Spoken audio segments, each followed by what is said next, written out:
각자에게 좀 주시고픈 말씀을 또 성령의 감동과 감화를 통해서 주실 믿습니다. 자, 오늘 디모데전서 이제 옥정서신 4권을 끝냈는데요. 이제 3권 목회서신을 살펴보면 디모데전서, 후서, 또 디도서인데요. 이유가 있다면 물론 신학성경을 계속 강의하는 그런 연속성에서 있고요.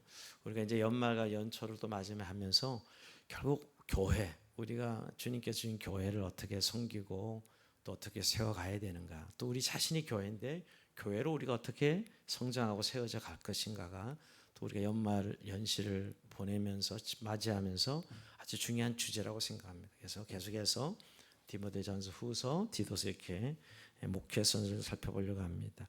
이렇게 디모데전서는 우리가 우선 기록 연대는 AD 65년 정도, 어떻게 보면 바울의 서신 중에 제일 나중에 기록한 성경이 디모데전서, 후서라고 볼 수 있어요. 제일 나중에 기록한 성경이 디모데전서, 후서죠. 마지막 성경 후서가 더 뒤에 기록했고요. 그래서 AD 한 65년, 68년경 이렇게 기록 연대를 보고 있습니다.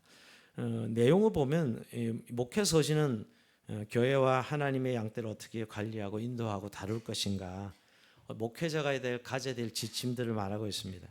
짧게는 그렇게 생각해 볼 수 있지만, 그러나 결국 거짓된 가르침을 경계하고 올바른 진리를 가르치라, 올바른 진리, 바른 교훈을 가르치기 위해서 쓴 편지다, 이렇게 보면 됩니다. 그리고 또 그리스도인의 삶의 윤리가 어떠한 것인지 또 말씀하고 있고요.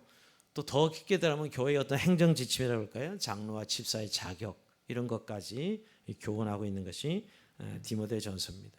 자, 배경을 보면 에베소 교회를 바울이 디모데에게 맡기거든요.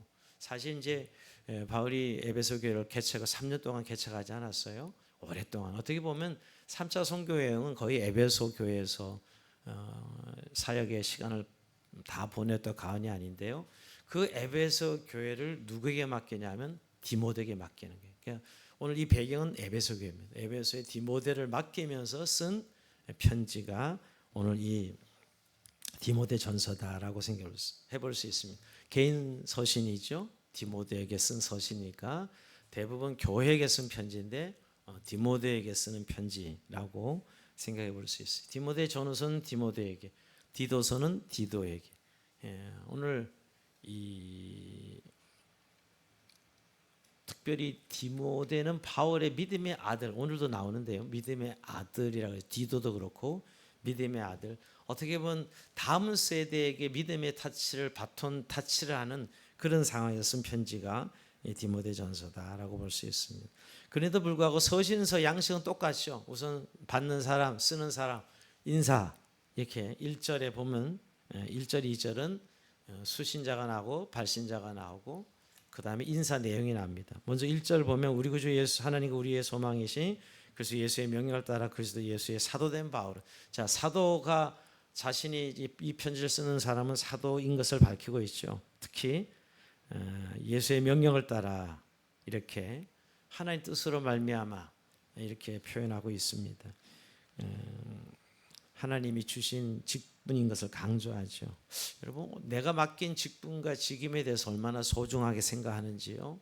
하나님이 주신 직분은 내가 받고 싶어서 받은 것도 아니고 내가 사실은 자격에 대해서 받은 게 아니라 하나님이 우리를 쓰시려고 주신 직분과 직임이지요. 교회 공동체에 세운 직분과 직임이고 1세기에 교회를 세우기 위해서 하나님이 바울을 사도로 부르신 것을 보게 됩니다. 자, 수신자는 디모데입니다. 자, 이제 근데 디모데는 좀 표현이 이제 좀 한 가지 살펴볼 필요가 있어요. 2절 볼까요? 믿음 안에서 참 아들된 디모데, 아들된 디모데, 참 아들된 디모데, 그렇죠? 혈육의 아들은 물론 아니지요. 그냥 믿음의 아들, 믿음에 따른 아들이다. 디도에게도 이것을 쓰고 있어요. 바로 많은 믿음의 동역자들이 있었는데 세대를 이어가는 다음 세대의 지도자들에게는 아들이라 표현하고, 디도도 그렇고 디모데도 그렇고요. 근데 사실 아들은 아버지 행하는 바를 잘 따라 행하는 모습이죠. 아버지를 그대로 따라가는 아들. 그래서 오늘 그 아들에게 참 믿음의 아들됨을 공표하고 그에게 이렇게 편지를 써서 권면하는 것입니다.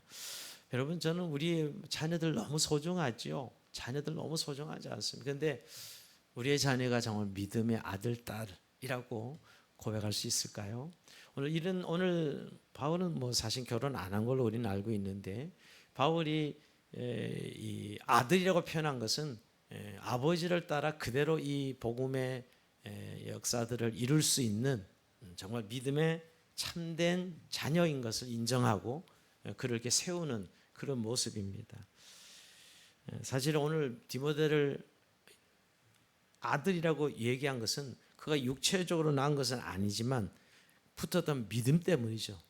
믿음의 아들이 그야말로 어떻게 보면 바울이 해산하는 수고를 한 아들이에요. 그를 발굴하고 그에게 신앙을 가르치고 그를 사역자로 가이드하고 인도한 이제 그래서 마지막까지 오늘 바울이 이제 마지막 서신 얼마 자기의 삶이 남지 않은 걸 알고 아들에게 전폭적인 이제 인정과 지지와 또 마지막까지 목회 수업을 하는 것이죠. 목회 수업. 우리의 자녀들이 오늘 바울처럼 이렇게 믿음의 아들, 딸이라고 이야기해야 되지 않나. 뭐 내일 수능이기도 하고 우리 자녀들 생각하면 우리 시대에 막 열기가 있었어요. 저는 이렇게 청년 시절에 늘 교회 안의 분위기는 내가 신앙생활을 하면 늘 이렇게 후배들을 붙잡아주고 후배들 인도하는 이런 좋은 분위기가 있었습니다. 저는 고등학교 고등부 졸업하고 그 고등부 졸업생들이 모임을 가지면서 우리 후배들을 어떻게 도울까 신앙적으로 이런 모임도 있었고요. 끌어주는 건 너무나 당연한 그리고 후배들이 잘 신앙을 이어갈 수 있도록 그런 사람에 대한 열정들이 있었다고요. 사람에 대한 열정. 그것이 적어도 30년 전에 한국교회 대부분이 뜨거운 교회들은 다 그랬는데요. 자, 오늘날 과연 그런가? 오늘 물론 환경도 너무 바뀌었고요. 그래서 여전히 우리가 교회 안에서 전도라는 게 땅끝까지 우리가 복음을 전하는 것이지만 결국 근본적으로 세대를 이어가는 전도가 다음 세대 우리가 믿음의 아들, 딸들을 세우는 거잖아요. 그죠? 근데 이걸 이제 뭐 주일학교 선생님, 교사, 교육자에게 맡겨야 될 일이 아니에요. 오늘 정말 바울이 디모데에게 참넌 믿음의 아들이다 라고 할 수 있었는데 우리의 자녀들을 그렇게 믿음의 아들로 물론 옛날 같지 않아요 라고 하는 그 의미 무슨 의미인지 너무 잘 알죠. 그럼에도 불구하고 주님 우리에게 그 자녀들을 우리에게 맡기셨어요. 믿음의 아들, 딸들로 세우라고. 그게 가장 기본적인 저는 전도요. 또 그것이 가장 우리 교회가 해야 될 일이라고 생각합니다. 다음 세대를 세우는 것이. 그래서 참 우리 아들이 우리들보다 더 믿음의 아름다운 유산을 가지고 저들이 신앙생활에 갈 수 있도록 하는 건 너무너무 중요한 소명이고 우리가 세상에 맡기지 말고 이유는 그건 것 같아요. 우리 아들, 딸들이 뭐 굶지 않고 좋은 학교 나오고 좀 그래도 먹고 사는데 지장이 없고 이렇게 상대적 비교하여서 우리의 자녀들을 기르는 거 아닌가 하는 것이에요. 세속적인 가치관대로 우리는 믿음으로 산다고 하면서 왜 자녀들한테는 그 기준을 들이대죠? 우리는 옛날에 믿음만 있으면 된다고 생각했는데 물론 그것이 무슨 세상과 등지고 이런 의미는 아니지만 가치에 있어서 예를 들면 믿음의 가치 뭐 공부 안 해도 공부하는 목적이 주를 위해서 공부하고 정말 하나님께 영광을 돌릴 수 있도록 그렇게 공부하게 하는 건 너무나 자연스러운 그리스도인들의 삶의 가치잖아요. 근데 오히려 세속적 가치가 더 우선시 되어서 세상 사람들과 비교하느라 공부하는 데 집중시키고 그래서 뭐 고3들 뭐 교회 안 나오는 건 너무나 자연스럽고 뭐 이런 분위기들이 결국은 우리가 자녀들에게 보이는 신앙의 빛이 제대로 전달되지 않는 것은 아닌가. 우리 부모 세대의 신앙이 정말 본받을 만하고 우리가 따라가야 될 만하고 이런 강력한 믿음의 역사들이 일어나야 우리 자녀들이 본받죠.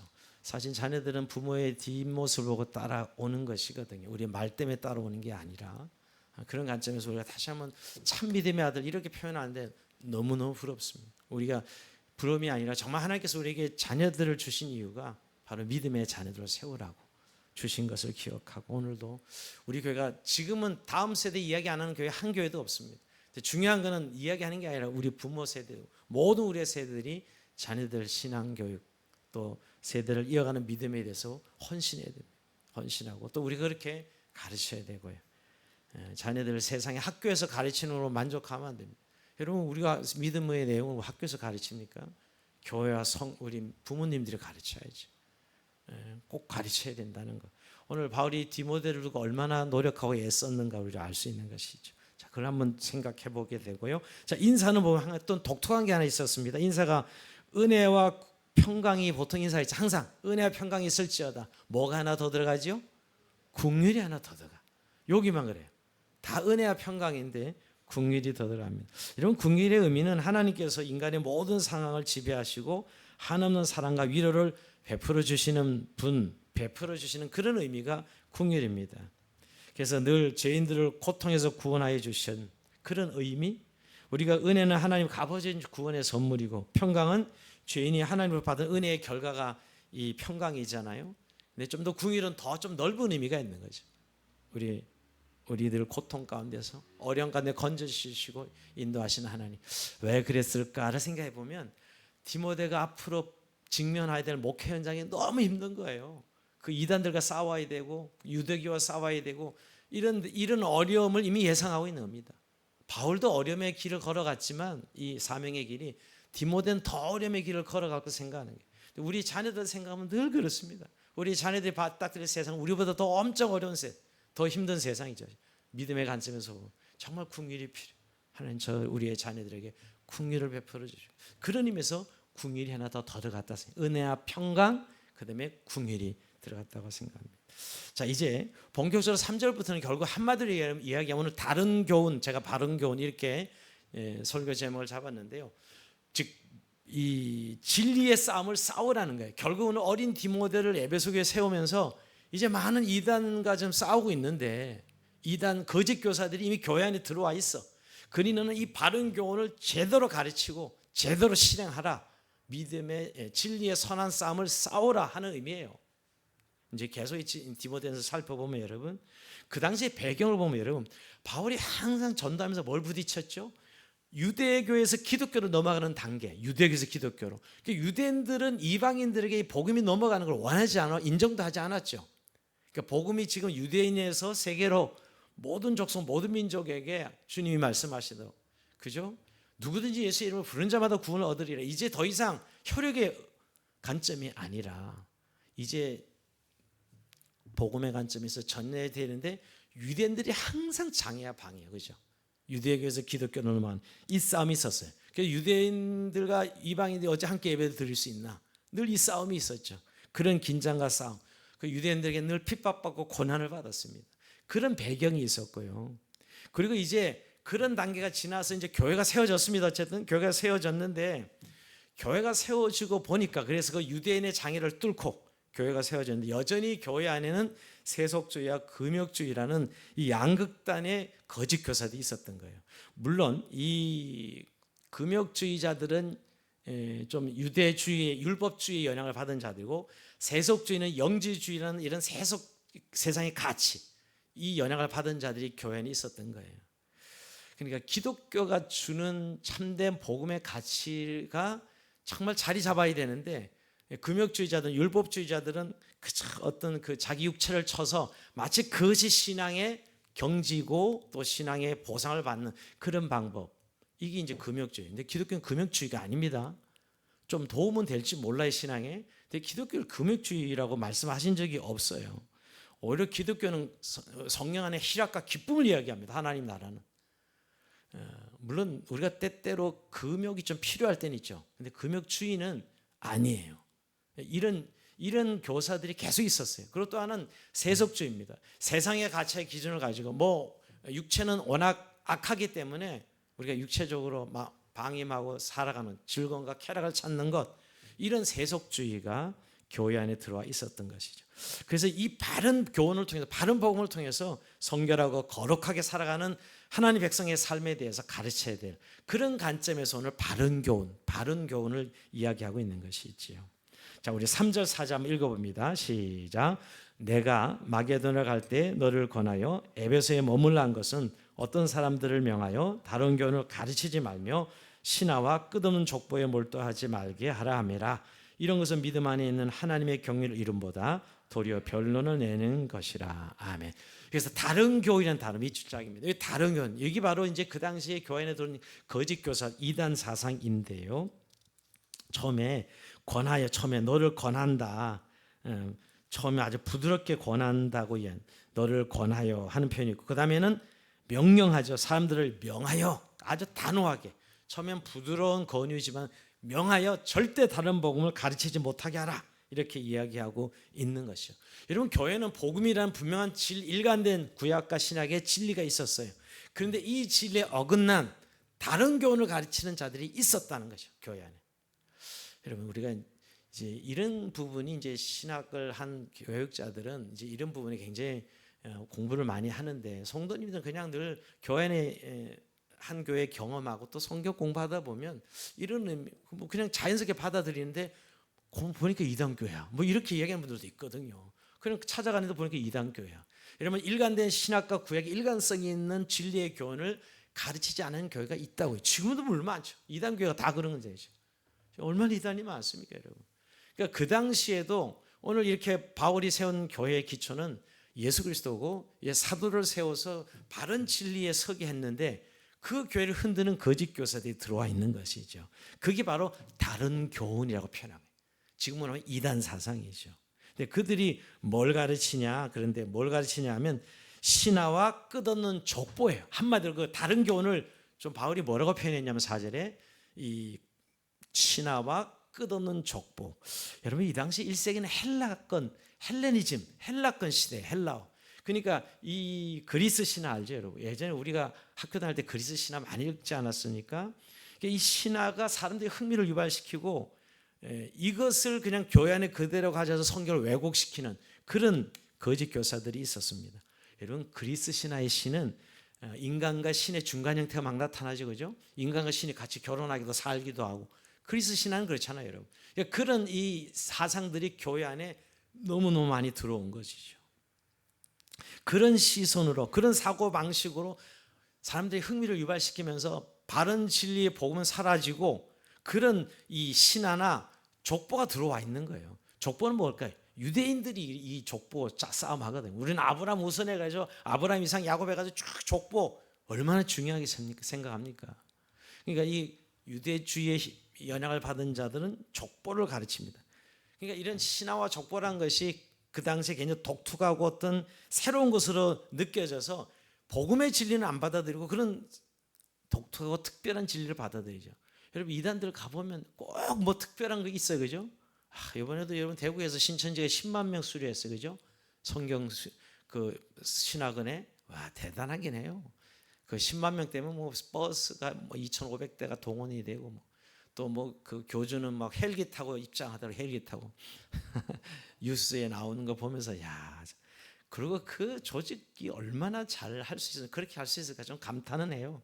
야, 이단들의 그 행태를 보면 10만 명 이번에 신학교 수료를 해서 수료식을 하는 거예요. 대구 그 운동장에서 보니까요. 근데 그들은 항상 요한계시록, 요한계시록을 독특하게 해석해서 그걸 결국 이만희랑 연결 짓는 거거든, 교주랑. 그들이 믿고 있는 바가 그거예요. 그러니까 그런 뭔가 독특한 특별 신구 구약 창세기부터 시작해서 신약까지 일관된 복음의 기준을 가르치는 게 아니라 어떤 한 독특한 걸 끄집어내서 결국은 자기들 의도대로 해석하고 만들어내는 것이죠. 그게 이단 진리 아니겠어요? 오늘 여기 초대교도 마찬가지예요. 유대주의에 빠진 자들이 유대주의에 또 영지주의에 빠진 자들은 이런 헬라니즘의 이런 이 신화적인 이런 가치관을 가지고 교회 안에서 진리를 혼합시키고 가르치는 것이죠. 그래서 오늘 거기에 대해서 이 다른 교훈을 절대 가르치지 못하게 해라. 교회 안에서 아주 단호하게 지금 명령하게 하는 거예요. 신화, 족보, 그 당시 대표적인 다른 교훈인데요. 절대 이런 것을 가르치지 못하게 해라. 즉 바른 교훈, 복음을 가르치라고 얘기하는 것이죠. 근데 여러분, 오늘 이런 것들은, 그러니까 신화와 족보를 가르치는 것은 뭐가 결국 어떤 결론이 나지요? 자, 보면 도리어 변론을 내는 것이라. 교회 안에서 다른 교훈을 가르치면 결국 변론, 다툼이 일어난다는 거예요. 여러분, 참 교회에서 우리가 잘 생각해 봐야 돼요. 그들은 그걸 진리를 가르치는데 가르치면 꼭 논쟁이 나고 변론이고 싸움이 일어나. 교회가 쪼개지고 갈라져요. 항상 이단들은 그런 것이죠. 그러나 결국 그 신하와 족보를 가신 그들이 내는 결과물은 뭐냐고요? 오늘 다툼이요, 논쟁이요, 변론입니다. 여러분, 진리는 논쟁에서 될 문제가 아닙니다. 물론 잘 가르치고 배워야 되지만 여러분, 진리는 논쟁에서 서로 배우는, 여러분 전도하다가 싸우면 안 돼요. 절대. 내가 옳다, 네가 틀렸다. 절대 진리 옳다 틀리다 문제로 접근하면 안 돼요. 이건 논쟁밖에 안 돼, 싸움밖에 안 되는 거예요. 근데 오늘 이 신하와 족보를 가르치는 이단, 이 거짓 교사들은 결국 교회 안에서 끝없는 변론을 만들어내. 그러니까 말 잘하는 사람이 이기는 거야, 결국은. 그 당시 수사학이 이제 발달한 시대거든요. 이 그리스 문화 속에, 그러니까 말 잘하는 사람이 신하와 족보를 통해서 설복하고 이기면 그 사람이 이제 사람을 끌고 가는 것이에요, 여러분. 근데 그런 관점에서 오늘 끝없는 변론, 끝없는 논쟁이네, 이런 것이 아니에요. 그러면 바른 교훈은 그럼 뭐냐는 거예요. 바른 교훈. 그게 나오죠. 바른 교훈은 물론 결론은 복음입니다. 11절에 보면 영광의 복음을 따름이니라, 이렇게 우리 결론이 이미 났는데 여러분, 그걸 오늘 4절에 어떻게 표현하고 있냐 하면, 자, 4절 볼까요? 다시 한번, 신하와 끝없는 족보에 몰두하지 말게 하려 함이라. 이런 것은 믿음 안에 있는 하나님의 경륜을 이름보다 도리어 변론을 내는 것이라. 자, 믿음 안에 하나님의 경륜을 이룬다. 자, 바른 교훈이 뭔지 나오죠. 하나님의 경륜이 바른 교훈이에요. 하나님의 경륜이. 자, 이거 중요한 겁니다. 하나님의 경륜이 바른 교훈이에요. 근데 하나님의 경륜이 뭐죠? 하나님의 손길 아래 잘 계획되어 있고 그 계획을 실행하는 탁월한 지혜가 경륜이에요. 결국 구원의 지혜를 말하는 거예요. 하나님이 이 땅의 가장 큰 뜻은 뭐예요? 구원이죠. 예수를 왜 보내셨어요? 정말 이 땅은 죄의 문제가 예수님 이해는 해결될 수가 없어요. 우린 진리 문제를 자꾸 논쟁이나 사상 개념으로 접근하면요, 안 돼요. 진리는 사람을 살리는 하나님의 계획이잖아요. 경륜이라는 것이 예수 그리스도의 복음을 통해 사람을 살리기 위해서 주님이 우리에게 복음을 말씀하셨는데, 그것이 오늘 하나님의 경륜을 이루는 겁니다. 하나님의 경륜을 이루는 것이죠. 하나님의 구원, 이게 바로 바른 교훈이고요, 이게 바로 복음의 진리입니다. 근데 여러분, 아까 그 다른 복음은 신하와 족보가 끌어온 논쟁과 변론인데, 하나님의 경륜을 이루는 이 바른 교훈은, 즉 하나님의 구원의 계획을 아름답게 이루는 이 경륜은 열매가 뭐다? 사랑이라는 거예요. 자, 5절 읽어봅니다. 5절 읽어봅시다. 시작. 이 교훈의 목적은 청결한 마음과 선한 양심과 거짓은 믿음에서 나오는 사랑이거늘. 자, 사랑 밑줄 짝입니다. 오늘 자꾸 이 세 가지 때문에 자꾸 사랑을 잃어버린 분인데, 중요한 건 그 하나님의 경륜을 따라 바른 교훈은 결과가 뭐예요? 열매가 뭐예요? 사랑이야, 사랑. 아까 다른 교훈은 뭐예요? 다툼과 변론과 논쟁이죠. 결국 사랑으로 사람을 구원하는 일이라, 이 말이에요. 결론은 이게 너무너무 중요해요. 오늘 바른 교훈이 사랑이에요. 사랑. 그 열매가 사랑인 것이. 자, 그런데 자, 오늘 여러분, 우리가 사랑이, 우리의 기독교의 주님 하나님은 사랑이시라 말씀하셨고요, 우리의 구원은 하나님 어떻게 하나님 우리를 사랑하셔서 구원하신 거잖아요. 우리를 사랑하셔서 구원을 이루신 거라고요.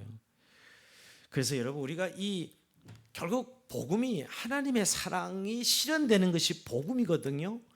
그러니까 우리 기독교에서 이 바른 교훈의 열매는 반드시 사랑으로 나타나야 돼. 여러분, 절대 사람은 논리의 설득으로 구원되는 게 아니에요. 결국 오늘 이 하나님의 경륜을 이루어가는 것은 사랑입니다. 사랑. 주님이 그래서 마지막 주신 마지막 계명도, 새로운 계명을 너희가 서로 사랑하라. 서로 사랑하라는 거예요. 여러분, 기독교의 우월성, 기독교의 탁월성은 사실은 교리나 이런, 저는 거기에 있다고 생각하지 않아요. 주님이 그랬다면, 야, 교리로 너희가 내 제자인 줄, 너희가 교리를 이야기하면 너희가 내 제자인 줄 알리라, 이렇게 말씀하죠. 아니, 너희가 서로 사랑하는 것을 보면 너희가 내 제자인 줄 알리라, 이렇게 말씀하셨거든요. 교회 표준은 십자가가 아니라 사실 사랑입니다. 사랑. 오늘 열매는 사랑이에요. 사랑. 기독교의 최종 우리의 목표고 메시지 자체죠. 사랑은. 제가 다시 한번 더 설명할 필요가 없어요. 근데 문제는 이게 좀 우리가 실제가 돼야 되는데요. 근데 문제는 이 사랑은 어디서 오냐 말입니다. 자, 그 사랑이 오는 루트를 세 가지로 이야기해요. 청결한 양심, 그다음에 청결한 마음, 선한 양심, 거짓 없는 믿음. 다시 한번 따라합시다. 청결한 마음, 선한 양심, 거짓이 없는 믿음. 이 세 가지의 사랑이 온다는 거예요. 자, 사랑은 사랑인데 이 세 가지 수식어 때문에 자꾸 사랑을 놓치는 분들이 있어요. 그냥 청결한 양심, 청결한 마음, 선한 양심, 거짓 없는 믿음. 이게 이제 하나님의 경륜에서 맞아요. 그 내용은 맞지만 결국 그 사랑이 청결한 마음에서 나오고 선한 양심에서 나오고 거짓된 믿음에서 나온다는 것이에요. 자, 사실 이 청결한 마음이 왜 중요해요? 왜 사랑을 우리가 사랑이 기독교의 이 열매인데 왜 청결한 마음이 중요할까요? 사실 이 청결한 마음은 도덕적인 의미보다는 우리 안에 정말 내가 죄인됨을 인식하고 우리의 사랑이 내 열심과 내 인간적 의로 되지 않는다는 걸 알아야 돼요. 여러분, 우리 자녀들을 너무너무 사랑하지만 자녀를 너무너무 사랑하는데 자녀가 망가지는 거 보죠. 여러분 어떻게 생각하세요? 부모가 사랑하는 건 맞는데 여러분 부모가 사랑하는 세상 자녀가 더 망가져. 여러분 결국 우리가 생각한 인간적 사랑이 아니라는 거예요. 결국 그 사랑은 하나님의 관점에서 사람을 살리는 사랑이 사랑이지 내 육체적 목적을 해서 내 이익을 위해서 사랑하는 게 사랑이라고 말할 수 없단 말이에요. 그래서 청결한 마음이 중요해. 청결한 마음. 정말 내 마음에 하나님의 깨끗게 하심으로 하나님의 관점에서 깨끗게 하심으로 그 영혼을 바라보면서 사랑해야 된다는 것입니다.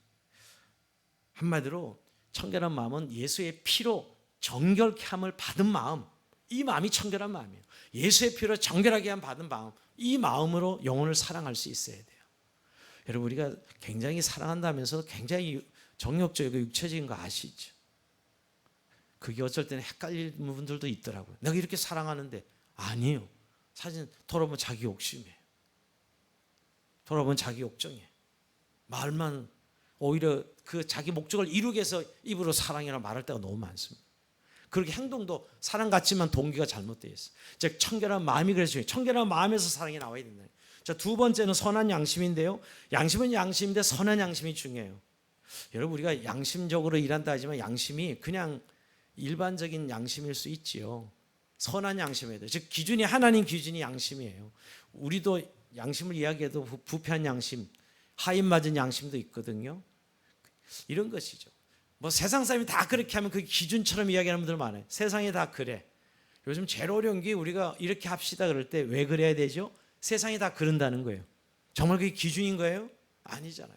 정말 우리가 하나님의 사랑은 그런 기준이 아니고 하나님의 기준이죠. 하나님 기뻐하시는. 저도 하나님이 기뻐하실까? 우리가 세상 기준으로 어떤 결정을 할 때 말이에요. 세상이 그렇다가 아니라 하나님 뭘 기뻐하실까? 이런 마음의 사랑이 해야 된다는 거예요.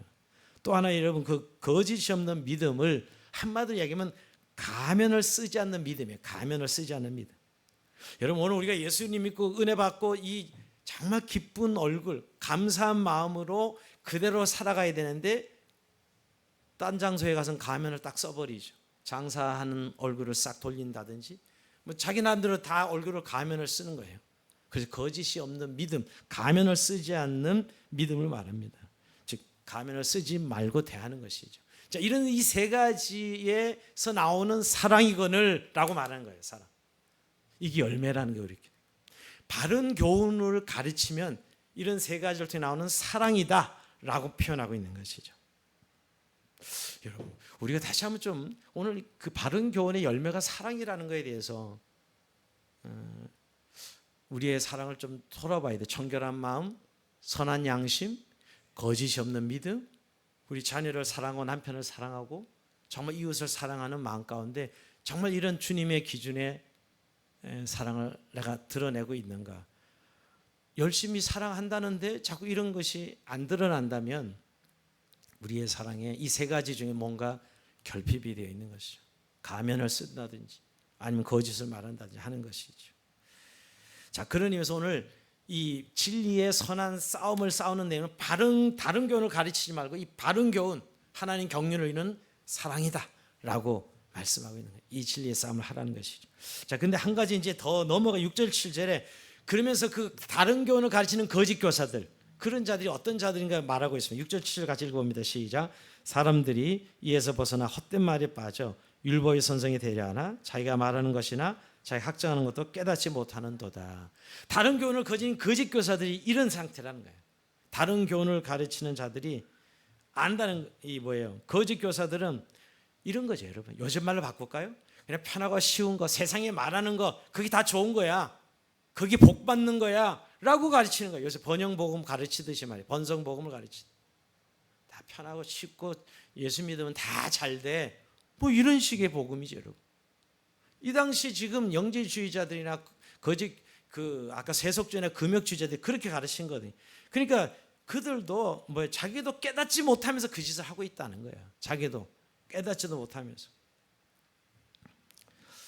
저는 좀 우리가 신앙생활이라는 게 그렇게 꽃길만 걷고 무슨 소풍 가듯이 그럴 수 없는 일이라죠. 오늘 이들이 지금 자꾸 성도들 유혹하는 것은 요즘 말로 바꾸면 쉽고 편한 그냥 누이 좋고 매부 좋고 다 잘되고 좋은 것이다 이렇게 가르치는 거죠. 그래서 결국은 다른 교훈으로 끌고 가는 것입니다. 그래서 헛된 말, 세속적인 지식에 지나지 않는다는 거예요. 이런 것에 절대로 교회가 휩쓸리지 않도록 너는 진리로 꼭 붙들고 바른 교훈을 가르치라고 말하는 겁니다. 자, 그러면서 이런 8절, 9절, 10절의 이 율법의 기능에 대해서 얘기하면 율법은 그럼 8절 한번 읽어봅니다. 시작. 그러나 율법은 사람이 그것을 적법하게만 쓰면 선한 것을 우리는 아노라. 자, 이제 바울이 이거 왜 이런 얘기를 하면 율법은 원래 선한 거고 아름다운 것인데 저 율법주의자들이 율법을 왜곡시키고 있거든요. 율법을 지켜야 구원받고 율법을 지키면 보상을 받고 율법을 자꾸 왜곡시키고 있는 거예요.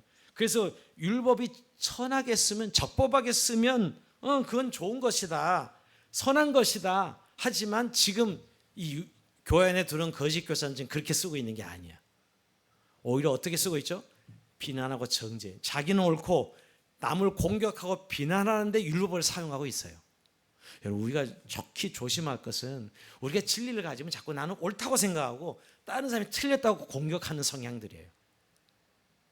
여러분, 우리가 진리는 사랑으로 증거되는 것이지 여러분 우리가 비난하고 정죄해서 논증해서 전해지지 않아요. 우리가 조심할 것은 여러분 우리가 진리를 가지면 나는 옳고 너는 틀렸어 안 믿는 사람 옳고 틀린 이 정죄의식에 빠지면요 복음은 절대 전해지지 않아요.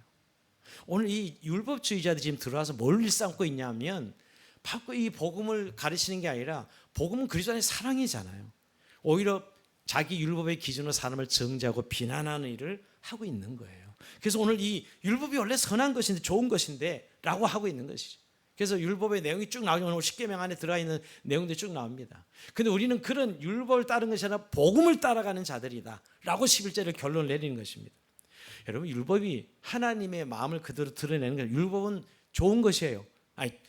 율법은 하나님 선한 것입니다. 그런데 기능이 뭐예요? 죄를 깨닫게 하는 데 목적이 있어요. 율법은 죄를 깨닫게 하는 데 있어요. 근데 여러분 우리가 율법이 없으면 내가 죄인인지 몰라요. 여러분 예를 들면 법이 없으면 내가 죄를 짓는지 안 짓는지 모른다. 근데 법이란 건 여러분 어떤 의미가 있죠? 하한선을 그리는 거예요. 그죠? 법이라는 거는 여러분 상한선을 치면 뭐 웬만한 선 다 걸려 들어가잖아요. 이러면 안 돼. 하나 하한선을 그리는 거라고요. 그러니까 율법은 결국 죄인들을 위한 것이에요. 의인들을 위해서 이 율법이 있는 것이 아니라 죄인들. 그래서 오늘 불법, 순종하지 않은 자들 이런 자들 때문에 율법이 있는 것이다 라고 말하고 있는 거거든요. 여러분 오늘 성경의 말씀이. 그러니까 결국 율법은 죄를 깨닫게 해서 복음을 필요로 하도록 하는 것이 율법이야. 그렇다고 율법이 그러면 뭐 잘못된 거냐? 아니요. 온전한 것이. 오히려 율법은 결국 우리가 구원받고 나면 우리는 복음으로 구원받습니다. 율법으로 구원받지 않고 복음으로 구원받았고 나서 이제 그 율법은 우리가 늘 성화하의 삶을 살아가는데 꼭 필요한 요소와 지침이 되지요. 자, 여기서 여러분 시간이 다 됐어요. 무율법주의와 율법주의로 나뉘어지는 거예요. 무율법주의자들은 우리가 복음으로 구원받으면 율법이 뭐 필요해? 복음으로 구원받았는데 이게 무율법주의자들이고 율법주의자들은 율법이 복음의 기준이 된다는 그걸 믿어야 구원받는다. 이 둘 다 양극단 이단이에요. 우린 복음으로 구원받았고요. 근데 우리의 성화는 뭘로 되는 거예요? 율법의 기준으로 성화의 길을 걸어가야 되는 거예요. 우리는 무율법주의자도 아니고 율법주의자들도 물론 아닙니다. 다 이단이에요. 오늘 율법의 기능이 죄를 깨닫게 해서 우리가 죄인인 것을 알게 합니다. 근데 우리가 복음으로 예수를 구원받지요. 구원받고 나서 그 율법은 이제 우리의 성화의 삶의 중요한 지침이 되는 것이지 필요 없다가 아니에요. 자, 근데 여기서 오늘 저도 늘 한국교회 제일 어려운 건 이겁니다. 복음 믿기만 한 구원받아서 하고 더 이상 율법을 필요로 하지 않는 성화가 없는 구원 가능해요? 여러분, 성화 없는 구원은 기독교 없어요. 그러니까 구원받았다 근데 성화가 안 돼. 이건 말도 안 되는 소리인데 한국 기독교는 예수 믿고 구원받았다 하면 요 성화를 인정하지 않는 지극히 무율법주의자들이 많다는 거예요. 반대로 이 반대도 있어요. 이 율법을 마치 무슨 기준으로 지키면 자기 큰 보상이나 받는 것처럼 잠깐 율법은 구원을 주는 것이 아니에요.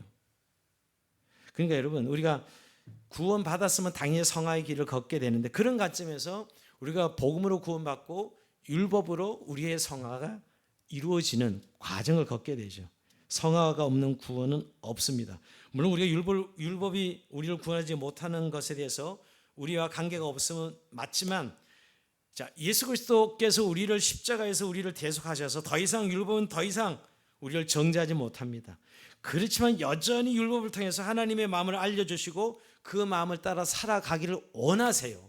그러니까 구약을 우리가 보고 있는 거죠, 여러분. 안 그러면 구약 뭘로 봐요, 여러분? 그러니까 오늘 이 말씀이 굉장히 복음을 따르는 의미나 복음인데 복음의 가치 속에 다른 교훈을 따라간다는 의미가 뭔지를 잘 이해해야 돼요. 이걸 모르면서 성경 읽으면 그 말이 그 말 같고 그 말이 그 말 같고 이러죠. 자, 오늘 말씀을 마무리하면서 여러분, 오늘 이 말씀으로서 바울이 디모데에게 진리의 선한 싸움을 싸우라는 거예요. 진리를 지켜내라는 거예요.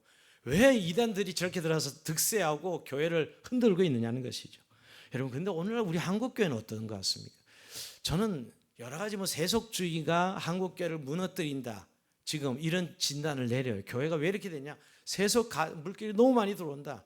근데 저는 좀 더 근본적인 원인을 든다면 복음의 진리가 교회 중심이 되지 않고 있다는 거예요. 즉 성경에 무지해요. 하나님 말씀에 무지하다고요. 너무 세상이 탈종교화를 이야기하면서 자꾸 세속주의에 들어오니까 이 진리가 표현되는 이 진리는 정말 신비하고 독특하지 않아요? 이 종교 용어라고만 이야기하시는데 예수의 십자가를 통해 구원하신 복음의 진리는 유일해요. 근데 이런 진리가 종교로 이렇게 치부하면서 사람들은 이걸 가치 있게 받아들이지 않아요. 여러분, 왜 서구교회가 저렇게 망했어요? 자유주의 신학이 들어오고 붙습니다. 자유주의가 들어오면서 기준을 다 흔들어 버렸어. 자유주의. 그래서 교회가 약화되고 교회가 저렇게 유럽교회가 무너진 거거든요. 한국교회는 자유주의는 아닌데 세속주의가 교회에 오면서 결국 우리가 뭘 지켜내야 되냐? 왜 자녀들에게 신학을 전수 못하고 있느냐? 그냥 잘 먹고 잘 살면 그게 더 좋은 거예요. 정말 성경의 기준의 진리가 우리 안에 자리 잡고 있지 않기 때문에. 그래서 오늘 이렇게 너 절대 다른 법을 전하지 말게 하며 바른 교훈을 사수해라. 이 교훈은 오늘 디모데전서 1장 요약이거든요, 여러분. 여러분, 우리는 진리의 싸움은 별로 안 하는 것 같아요. 이 진리를 믿는 이 복음의 진리가 우리가 얼마나 이것이 우리를 구원하셨고 우리를 성화의 삶을 가져가게 하는 것이 복음의 진리인데, 한번 난 예수 믿고 구원받았어 이런 끝인 것처럼 말이에요. 천당을 이미 따놓은 것처럼 성화에 대해서는 전혀 이해가 없는 그런 신앙생활. 그러니까 이 진리의 싸움을 안 하는 것이죠, 여러분. 오늘 여러분, 우리가 교회에 열심을 낸다는 의미는 무엇보다 진리의 말씀을 먼저 우리가 붙들고 그걸 선포하고 그걸 지켜내야 돼요. 이 복음의 진리 말이 오늘 우리에게 주님께서 예수 그리스도 십자가를 통해서 주신 이 복음의 진리, 오늘 사랑이 그 열매라고 말씀하시는데 오늘 청결한 마음, 선한 양심, 근데 거짓 없는 믿음, 이런 이 복음의 진리 요소를 가지고 진리를 지켜내라는 것이에요. 우선 내 마음 안에 지켜내야 돼요. 여러분, 그러면서 우리가 말씀에 말씀에 대한 우리의 사모함과 우리의 그 기준이 있어야 되는데, 예수 믿는 거 다 같지 않아? 요새 이렇게 물어보면요, 예수 믿는 거 다 같고 그냥 성경 믿지 않아? 그러니까 퉁치는 거죠, 여러분.